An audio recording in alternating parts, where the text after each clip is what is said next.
Close friend Satyendra గారు, ఆయన గురించి నాకు చాలామంది తెలియదు, నాకు తెలియదు, బట్ తెలుసుకోవాలని ఇంట్రెస్ట్ కొద్దిగా అడుగుతున్నాను. ఏంటి ఆయన మీ రిలేషన్, ఎలాంటి రిలేషన్?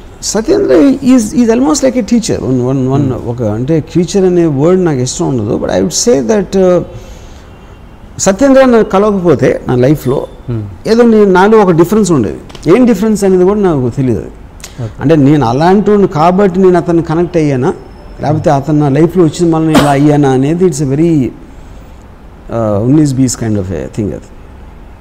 ఎందుకంటే ఇప్పుడు నాకు సత్యేంద్ర కాలేజీలో చెప్పింది ఒక్కొక్కసారి 30 ఏళ్ళ తర్వాత గుర్తొస్తుంది ఇప్పుడు మళ్ళీ అని ఇప్పుడు అర్థం అవుతుంది కదా. అది చెప్పింది అప్పుడు నాకు గుర్తుండిపోయింది, కానీ ఐ డెంట్ అండర్స్టాండ్. సడన్గా నాకు ఇప్పుడు వెలుగుతుంది బల్బ్.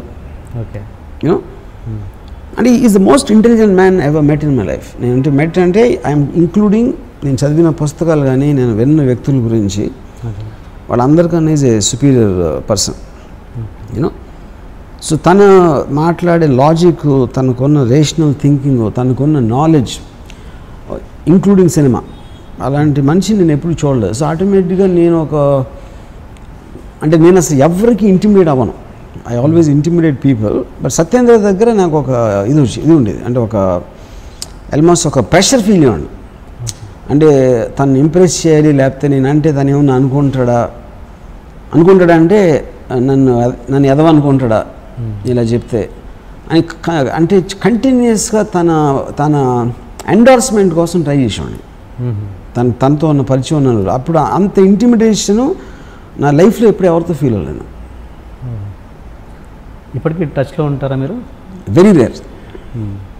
ఎక్కడండి ఇప్పుడు ఆయన ఉండేది? ఇక్కడ ఆయన ఇప్పుడు విజయవాడలో ఈజ్ ఇంజనీరింగ్ కాలేజ్లో ప్రొఫెసర్. అది అంతా మీకు ఇంపాక్ట్ క్రియేట్ చేసిన రిలేషన్లో మధ్య మీకు గుర్తున్న ఇన్సిడెంట్స్ చెప్పండి. ఏదైనా మీకు ఆయనకు మధ్య జరిగింది అంత ఇంపాక్ట్ క్రియేట్ చేసి, అంటే రామ్ గోపాల్ వర్మ గారికి ఇంపాక్ట్ వచ్చిందంటే అది మామూలు విషయం కాదుగా, అదేంటి అని?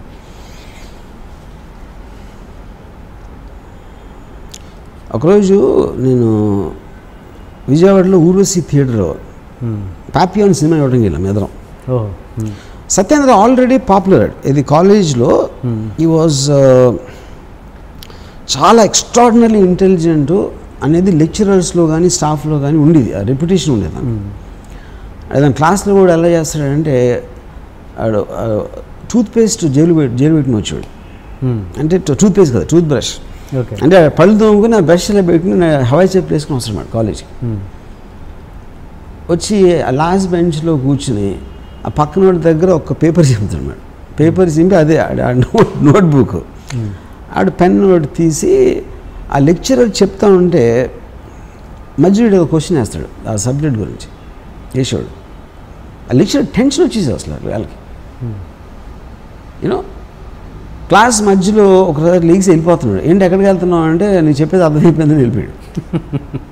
అంటే ఇప్పుడు వీళ్ళందరికీ నువ్వు అర్థం చేసి చెప్పి ఆ టైం నేను వేస్ట్ చేయనని చెప్పి వెళ్ళిపోయాడు. ఇలాంటి ఇన్సిడెంట్లు చాలా జరిగింది సత్యేంద్రతో. ఒకరోజు ఊర్వశి థియేటర్లో పాపియాన్ అని సినిమా ఇవ్వడం వెళ్ళాం. అంటే ఈ ఇంటర్వెల్లో ప్రిన్సిపల్ గారు కలిసారు, కాలేజ్ ప్రిన్సిపల్. ఇంటర్వెల్లో కాలేజ్ ప్రిన్సిపల్ ఆయన కూడా వచ్చి సినిమా ఇవ్వడానికి, మా కాలేజ్ ప్రిన్సిపల్. అప్పుడు మా ఎగ్జామ్స్ జరుగుతున్నాయి. ఏంటి ఎగ్జామ్స్ పెట్టుకుని ఎక్కడ ఎలా వచ్చారో అని అడిగారు. అంటే అది సత్యేంద్ర తెలుసు ఆయనకి, because of his reputation and all that. And Satyendra side కాలేజ్లో మీ కాలేజ్ చదువులు కన్నా దీంట్లో నేర్చుకోవాల్సింది ఎక్కువ నేను 7వ వస్తున్నా. నాకేం అనిపించలేదే అంత ఇందులో అన్నారు. మీకు అనిపించిందేదో నాకు అనిపించింది. సో ఆ మీకు ఏదో కనిపించినప్పుడు 7 సార్లు చూడాల్సిన అవసరం ఏంటన్నా మా principal. Why you fuck your wife everyday అన్నాడు. So the point is, and you will say it with such intensity, మీకు ఇంటిమిడేట్ అయిపోతుంది. you won't even take it as an offense, you know. అంటే ఈడు సత్యేంద్ర టైంలో నాకు తెలిసి ఒక 20 years ఉంటాడు ఏజ్, మేబీ 19. అండ్ మా ప్రిన్సిపల్ గారికి ఒక 50 ఏళ్ళు ఉంటాయి. ఇంకొక స్టూడెంట్ నేను తెలియదు ఆయనకి, మా ప్రిన్సిపల్ గారికి నేనేదో సత్యేంద్ర ఫ్రెండ్ పక్కన I'm just hanger on. Why do fuck your wife every day అని అడిగి చూస్తున్నాడు మహా. ఆయన అలా వెళ్ళిపోయారు తిరిగి. తర్వాత 5-6 years అయిన తర్వాత ఆయన రిటైర్ అయిపోయి 10 years తర్వాత నేను మరువలేని ఒక విద్యార్థి అని సత్యేంద్ర మీద ఒక వ్యాసం రాశారు ఆయన, ఒక బుక్ కోసం. అంత ట్రెమెండస్ ఇంపాక్ట్ క్రియేట్ చేశాడు తను. సో అలాగే నాకు ఎంత ఇన్ఫ్లుయెన్స్ ఉందంటే సత్యేంద్ర నుంచి నేను ఒక్కొక్కసారి నేను ఫ్రెండ్స్తోనో లేకపోతే ఎవరితో కూర్చుని మేబీ ఒక 9:30కి స్టార్ట్ చేసి 3:30 వరకు మాట్లాడింది సత్యేంద్ర గురించి. తనకి నాకు ఉన్న అనుభవాలు కానీ తనకున్న అంటే ఇప్పుడు ఏంటి తన ఏజ్ ఆఫ్ అంటే నాకు 2 years జూనియర్ అతను. నేను ఇంజనీరింగ్ కాలేజ్ 3rd year ఉన్నప్పుడు తను ఫస్ట్ ఇయర్ జాయిన్ అయ్యాడు. అంటే నాకు తెలిసి మ్యాక్సిమం 17-18 ఉంటుంది ఏజ్ అప్పుడు సత్యేంద్ర. 17-18 ఏజ్లో already Friedrich Nietzsche, Ayn Rand, Arthur Schopenhauer, Descartes మొత్తం బుక్స్ అని చదివేశాడు. ఇంగ్లీష్ నాలెడ్జ్ తనకి ఆ టైంలో ఉన్నది ఇన్ని సంవత్సరాల తర్వాత నేను ఇంతవరకు ఎవరిని చూడలేదు. చాలామంది నా ఇంగ్లీష్ గొప్పగా అనుకుంటారు. నేను సత్యేంద్ర ఉండి ఇంగ్లీష్ మాట్లాడలేను, నాకు భయం వేస్తుంది అర్థం మాట్లాడటం. ఎందుకంటే నాకు తెలుసు కాబట్టి నా నాలెడ్జ్ కొన్న లిమిటేషన్. సో వైజాగ్ నుంచి వచ్చినోడు 1983లో అసలు అంత నాలెడ్జ్ ఎలాగ పాసిబుల్ అనేది నాకు బిగ్గెస్ట్ మిస్టరీ అది అంతవరకు. కానీ నేను అప్డేట్ అయింది మాత్రం సత్యేంద్ర గురించి. నేను అసలు ఫస్ట్ టైం ఫిలాసఫీ బుక్ చదివింది సత్యేంద్ర మౌలానా. ఫిలాసఫీ అనే మాట వినింది సత్యేంద్ర మౌలానా. ఓకే. ఈ క్రాస్ క్వశ్చనింగ్ లేకపోతే అనలిటికల్ వే ఆఫ్ థింకింగ్ అనేది ఫస్ట్ నాకు అర్థమైంది Satyendra Maulana. So that impact is tremendously there. అంత ఇంపాక్ట్ ఇచ్చిన మనిషికి మళ్ళీ మీరు ఎందుకు టచ్లో ఉండరు? సో అది తన వల్ల basically he's a guy who doesn't want to become anything in life. అంటే తనకున్న ఒక I would know how to say that. అంటే ఇప్పుడు నాకు తను చెప్పాడు ఒకసారి, యువర్ ఎబిలిటీ అంటే ఇక్కడ నేను చాలా డబ్బులను అయిపోవాలి, చాలా పేజ్ సంపాదించాలి, లేకపోతే పెద్ద డైరెక్టర్ అయిపోవాలి, లేకపోతే బిజినెస్ మ్యాన్ అయిపోవాలి. ఇలాంటిది ఏది మీకు ఒక అంబిషన్ అనేది లేదనుకోండి, మీకు ఎంత ఇంటెలిజెన్స్ ఎక్కడ ఉన్నా you will just be by yourself. That is what Satyendra is. తనకి అంబిషన్ లేదు. అంటే మనం ఏంటంటే అంబిషన్ తోటి మనం సక్సెస్ మెజర్ చేస్తాం. మీరు ఏం అవ్వాలనుకుంటున్నారు, మీ క్లారిటీ ఉన్నప్పుడు మీరు ఎంత ఎదిగారనే దాని మీద మీ మెజర్మెంట్ ఉంటుంది. ఏం అవ్వాలనుకుంటున్నారు అని మీకు ఇంటెన్షన్ లేనప్పుడు he probably is very happy just reading a book or writing a book. You know. Okay. మీరు ఇంత మీ గురించి తన గురించి మీరు ఇంత గొప్పగా అనుకుంటున్నారన్న విషయం తనకి రీచ్ అయిందండి? తను పట్టించుకోండి. తను I don't know, I'm sure he knows. ఎందుకంటే నేను తన గురించి ఒక నా ఇష్టం బుక్లో ఒక ఆర్టికల్ రాయటం జరిగింది. అండ్ చాలాసార్లు ఇంటర్వ్యూలు కూడా చెప్తాను సత్యేంద్ర నా మీద ఉన్న సత్యేంద్ర ఇన్ఫ్లుయెన్స్ గురించి. అంటే ఈ నోస్ ఇట్ లైక్ ఇన్ఫర్మేషన్ ఎంత నేను ఫీల్ అవ్వదు. ఎందుకంటే తను యాబ్సల్యూట్లీ ఎమోషన్స్కి అసలు ఈజ్ బియాండ్ ఎమోషన్స్. రాముకు నేను చాలా ఇష్టం, నేనంటే చాలా గౌరవం, అట్లాంటి స్టూపిడిటీస్ తనకి you won't react to that. ఒక ఇన్ఫర్మేషన్ లాగా ఎవడో రాము నా క్లాస్మేట్, అప్పుడు మేము ఇద్దరం కలిసి ఉండేవాడు, అది ఫీల్ అవుతున్నాడు ఒక ఇన్ఫర్మేషన్ లాగా ఉంటుంది. కానీ ఇప్పుడు నేను ఆలోచించినంత, నేను మాట్లాడినంత సత్యేంద్ర నా గురించి దాంట్లో 1% కూడా మాట్లాడే అవుతుంది. అది మాత్రం ఐఎమ్ వెరీ షూర్. ఎందుకంటే I'm a topic of no interest ఆయనకి. అలాగే మీరు ఇప్పుడు మీకు అదే వచ్చిందిగా, మీ ఆ ఇంపాక్ట్ మీ మీద కూడా అదే పడిందిగా. ఇప్పుడు మీరు అన్నట్టు ఎలాగా మీరన్న పర్సన్స్ వాళ్ళు నాకు గుర్తులేరు అన్నారుగా, అలాగే అది ఆబ్వియస్లీ కదా. అదే ఇప్పుడు నాకు నేను తన మీద ఇంపాక్ట్ క్రియేట్ చేయాలి, అందుకని నేను గుర్తున్నాను దానికి. అదే బట్ తను చేసాడు కాబట్టి నాకు ఉంటాడు. Simple that. తన గురించి అంటే నాకు తెలియదు, తను ఏంటంటే ఫ్యామిలీ పర్సనా, ఇప్పుడు ఏంటి పెళ్లి చేసుకోలేదు. ఇంత మీరంత ఇంపార్టెన్స్ ఇచ్చే సత్యేంద్ర గారు, ఆయన మీ గురించి ఏమనుకుని ఉంటారు బహుశా? మెయిన్ పాయింట్ ఏంటంటే ఇప్పుడు ఎప్పుడైనా మీరు ఒక వ్యక్తికి ఇంపార్టెన్స్ ఇచ్చేదానికి ముఖ్య కారణం ఆ వ్యక్తి మీ మీద క్రియేట్ చేసిన ఒక ఇంపాక్ట్. దాని మూలాన మీరు గుర్తుండిపోతారు, ఒక మనిషి గుర్తుండిపోతారు మీకు. సత్యేంద్ర నా మీద చేశాడు కానీ నేను సత్యేంద్ర మీద చేయలే. సత్యేంద్ర నా గురించి గొప్పగా చెప్పడానికి నేను చెప్పిన ఒక తెలివైన మాట, లేకపోతే ఒక బుక్, లేకపోతే వాడికి ఒక బతికే లైఫ్ స్టైల్ గురించి ఎక్స్ప్లెయిన్ చేయడానికి నేను ఎప్పుడు చేయలేదు, నేను విన్నా. అది ఎలా ఉంటుందంటే ఇప్పుడు అందుకని సత్యేంద్రకి నేను ఇప్పుడేంటి రామ్ గోపాల్ వర్మ అనే మనిషి సత్యేంద్ర కన్నా పబ్లిక్ పర్సెప్షన్లో ఎక్కువ పాపులర్ కాబట్టి సత్యేంద్ర ఎందుకు పట్టించుకోవడం మీకు అనిపిస్తుంది. కానీ సత్యేంద్ర నా పాపులారిటీని పట్టించుకోడు, ఎవరి పాపులారిటీని పట్టించుకోడతాను. సో అప్పుడు ఇందాక ఒక సందర్భంలో నేను చెప్పాను కదా, వినోద్ బాలా నాకు గుర్తులేదు అని చెప్పాను కదా. వినోద్ బాలాకి నాకు ఎంత దూరం ఉంటుందో నాకు సత్యేంద్రకి అంతే ఉంటుంది. Okay okay okay. నేను ఒక డైరెక్టర్గా ఒక పర్టికులర్ ఒక ట్రెండ్ సెట్టింగ్ ఫిలిం అది అయ్యింది. శివ ఫ్లాప్ అయి ఉండొచ్చు కదా, శివ ఫ్లాప్ అయ్యి ఉంటే వినోద్ బాలాకి ఎంత గుర్తుండి ఉంటుంది అనేది అది క్వశ్చనబుల్ థింగ్. అది ఏదో ఒక ఎక్స్పీరియన్స్ లాగా అయిపోయేది.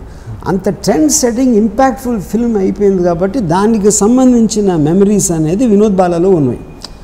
కానీ నాకు నా 25 జర్నీలో సినిమాలు బ్యాడ్ గుడ్ అన్నీ రకరకాల వ్యక్తులు కలవటం, బాంబే వచ్చి ఉండిపోవడం, ఇంతమందిని ఇక్కడ నేను బాల్ ఠాక్రే దగ్గర నుంచి, సుబ్రత రాయ్ దగ్గర నుంచి, అమితాబ్ ఇలాంటి వాళ్ళు అందరితో నేను కూర్చున్న తర్వాత ఎప్పుడో ఎక్కడో జరిగిన ఒక ఎక్స్పీరియన్స్లో కలిసిన మనిషిని నాకు గుర్తుంది. ఎందుకంటే నాకు వేరే ఇంపాక్ట్ఫుల్ విషయాలు చాలా ఉన్నాయి తర్వాత. సిమిలర్లీ సత్యేంద్ర కాన్సెప్ట్లో సత్యేంద్రకి నేను Vinod Bala, that's what I think it is. అది అంతా మీకు రిలేటివ్ డిఫరెన్సెస్ ఉంటాయి, రిలేటివ్ డిగ్రీస్ ప్రతి మనిషికి. అంటే దాని ఎత్తు తగ్గు అని అంటలా నేను. Is only I'm measuring it by మనకి డైరెక్ట్గా తన వలన వచ్చిన ఇంపాక్ట్ ఏంటి, మన మైండ్ మీద, మన జీవిత విధానం మీద, మన ఆలోచించే విధానం మీద ఒక ఇంపాక్ట్ ఉన్నప్పుడే ఆ మనిషి గుర్తుంటాడు మనకి. అంతేగాని ఊరికే ఎమోషనల్గా ఒక జర్నీ చేసాము, ఒక 6 నెలలు కలిసి ఉన్నామా, సంవత్సరం కలిసి ఉన్నామా అనే దాంట్లో ఇంపాక్ట్ అనేది రాదు. Okay okay. ఇప్పుడు ఇందాక చెప్పిన సత్యేంద్ర గురించి నేను మీకు 2 రోజులు చెప్పగలుగుతాను. సత్యేంద్ర నా గురించి 10 నిమిషాలు కూడా చెప్పాడు. అదే ఐఎమ్ వెరీ షూర్. ఎప్పుడైనా కలిసే ప్రయత్నం కూడా మీరు చేయరా? నేను లాస్ట్ సత్యేంద్రని కలిసింది ఒక 10 ఏళ్ళ క్రితం. వైజాగ్ ఏదో పని ఉండి వెళ్ళాను, ఏదో అక్కడ. అంటే యాక్చువల్ అప్పుడు ట్రై చేసింది సత్యేంద్ర ఎక్కడ ఉన్నాడు అంటే, ఇది ఒక చిన్న హోటల్లో ఉంటున్నాడని చెప్పాను. అంటే ఇంట్లోంచి బయటకు వచ్చాడు ఫాదర్ ఇంట్లోంచి ఆ టైంలో. ఒక చిన్న హోటల్లో అంటే మామూలుగా మేము ఒక ప్రొడక్షన్ బాయ్స్ అట్లాంటి రోజులు పెడతాం. అలాంటి హోటల్లో ఒక రూమ్లో ఒక 4 feet by 5 feet రూమ్ అది. నేను కింద నుంచి ఫోన్ చేశాను, సత్యేంద్ర నన్ను రామ్ గోపాల్ అని పిలిచాడు సత్యేంద్ర. నేను రామ్ గోపాల్ అన్న రిసెప్షనిస్ట్ ఫోన్ చేసి ఎప్పుడు వచ్చావు అన్నాడు. కాదు పైకి రా అన్నాడు. అంతే. నువ్వా ఎప్పుడు వచ్చావు అంటే మనం అది ఎక్స్పెక్ట్ చేస్తాం కదా, పైకి రా అంతే. పైకి వెళ్ళి తలుపు తీసాడు, లోపలికి వెళ్ళి కూర్చున్నాను. అంతా ఈ సెల్ బయాలజీ ఏవో పుస్తకాలు ఉన్నాయి అక్కడ. అది చేసిందేమో ఇంజనీరింగ్. కూర్చున్నాడు. నేను కూర్చున్న ఒక 30 secondsలోనే నేను తను బోరు కొడుతున్నానని నాకు ఫీలింగ్, అది తను కనిపించిపోతాను.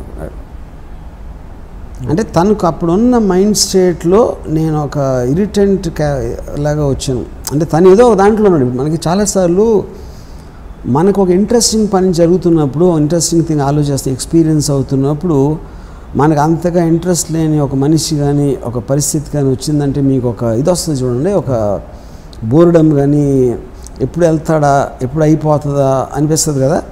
అది నాకు తను ఫీల్ అవుతుందని నాకు అనిపించింది, అది తెలిసిపోయింది నాకు. అందుకని జస్ట్ ఒక 2 నిమిషాలు కూర్చుని నేను వచ్చాను. మీ నెంబర్ కూడా అడగలేదు?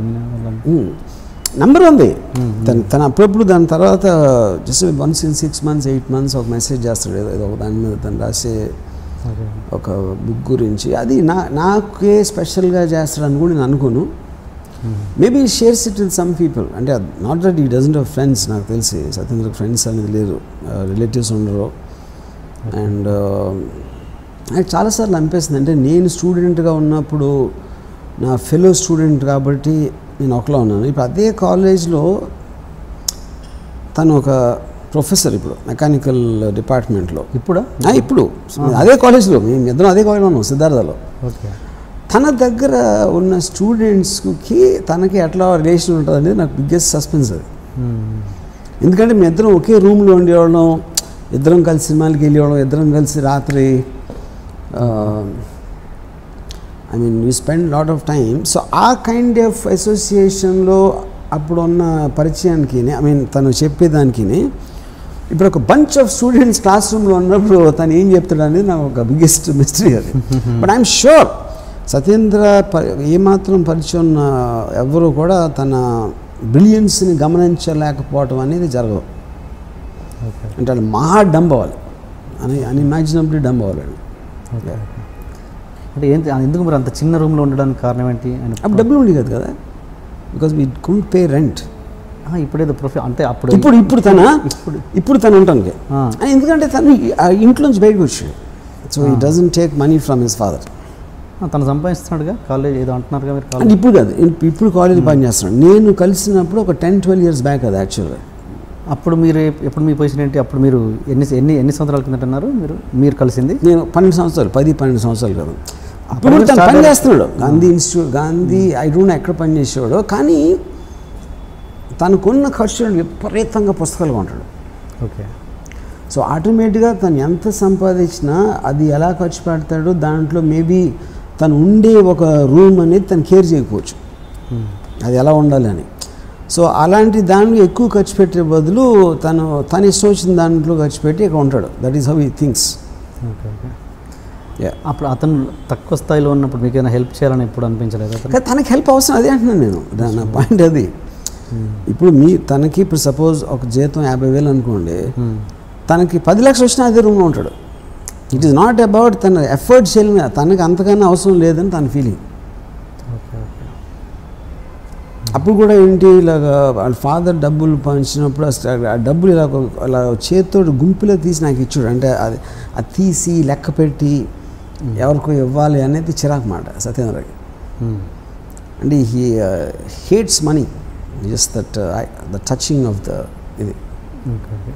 అంటే మీ సిద్ధాంతం ప్రకారము అంత నాలెడ్జ్ ఉండి మీకంటే పీక్ ఇది ఉండి అతను ఆ స్టేజ్ అనుభవించాడు కదా, మరి అది ఎంతవరకు, దాన్ని ఎలా మీరు అనలైజ్ చేస్తారు? దాన్ని ఎలా మీరు నాకు భయం వేస్తుంది యాక్చువల్గా.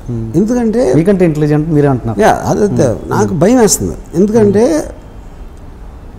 నీషే ఏమన్నాడంటే, this tree stands lonely here on the hills, it has grown up high above man and beast, and if it wanted to speak there is no one tall enough to listen. మీ intelligence మీరు ఎంత పెరిగిపోతే మీరు interact అవ్వటానికి chance ఉండదు. ఇంకా మీరు చాలా తెలివైన వాళ్ళు, కానీ మీ కంపెనీలో గొర్రెలు ఉన్నాయనుకోండి, ఏం చేస్తారు? గొర్రెలకి మీరు చెప్తే ఏంటో అది ఇనే అర్థం చేసుకునే మైండ్ వాటికి లేదు.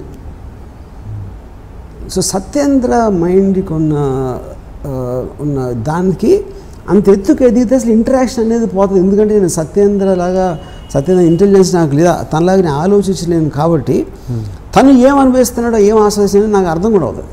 గొర్రెకి నా గురించి అర్థం అన్నట్టే నాకు సత్యేంద్ర గురించి అర్థం అవుతుంది. సో బేసిక్లీ ఆ దాంట్లో ఆల్మోస్ట్ నాకు భయం వేసేస్తుంది. అంటే నేను సత్యేంద్ర లెవెల్ నేను ఎదిగిపోతే కాబట్టి ఇవాళ నేను ఎన్నో ఎంజాయ్ చేస్తాను. I enjoy watching, I mean films అవ్వచ్చు, మ్యూజిక్ అవ్వచ్చు, గర్ల్స్ అవ్వచ్చు, లేకపోతే ఇలాంటి ఆఫీస్ అవ్వచ్చు. There so many things enjoy in my life. మీరు ఆ మెజర్మెంట్లు చూస్తే సత్యేంద్ర ఏం ఎంజాయ్ చేయడు. కానీ తను చేయాలనుకుంటాడా, తనకు అది ఇష్టమా, తనకు వస్తుందా సేమ్ ఎంజాయ్మెంట్ అనేది it is I mean hypothetical question. ఎందుకంటే అది తన ఫీల్ నుంచి రావాలి. మనకి వాడికి ఆ ఫీలింగ్ ఉందని సపోజ్ చేసుకోవడం అనేది సత్యేంద్ర విషయంలో తప్పుతుంది. ఆ స్టేటస్ నేను ఎంజాయ్ చేస్తున్నాడు అంతే సింపుల్గా. ఎంజాయ్ తెలియదు నాకు కానీ నేను దాని మీద ఎందుకు కామెంట్ చేయనంటే సత్యేంద్ర మీద కామెంట్ చేసేంత అర్హత నాకు లేదు. ఎందుకంటే మీరు ఒకరి మీద కామెంట్ చేసినప్పుడు అతని అర్థం చేసుకోవాలా, అతను అర్థం చేసుకునే కెపాసిటీ మీకు ఉండాలి. ఆ కెపాసిటీ లేనప్పుడు కూర్చుని అలా చేయాలి ఇలా చేయకూడదు అని అనుకుంటాం అనేది నా మూర్ఖత్వం అవుతుంది. నేను మూర్ఖుడినే సత్యేంద్రతో కంపేర్ చేస్తే, కానీ మరీ అంత మూర్ఖుడు కాదు. సత్యేంద్ర గురించి కామెంట్ చేసే అంత ఇది ఉంటాం. అంటే అంత సత్యేంద్ర గారి తర్వాత అంత రేంజ్లో మీరు ఇంత ట్రావెల్ చేశారు కదా, నేషనల్ లెవెల్లో మీకు పేరుంది. అంటే ఈ ఒక్క వ్యక్తి కూడా మీరు తగలేదు. Nobody not to touch him. Okay. దాని తర్వాత ఆనెస్ట్గా చెప్పాలంటే సత్యేంద్ర తర్వాత అంటే చాలా చాలా మెట్లు కింద తర్వాత I believe I'm very intelligent. Okay. నాకన్నా సత్యేంద్ర ఒక్క నిమిషం మర్చిపోతే నేను చదివిన బుక్స్ నాకున్న నాలెడ్జ్ ఉన్న మనిషి కూడా నేను చూడలేదు.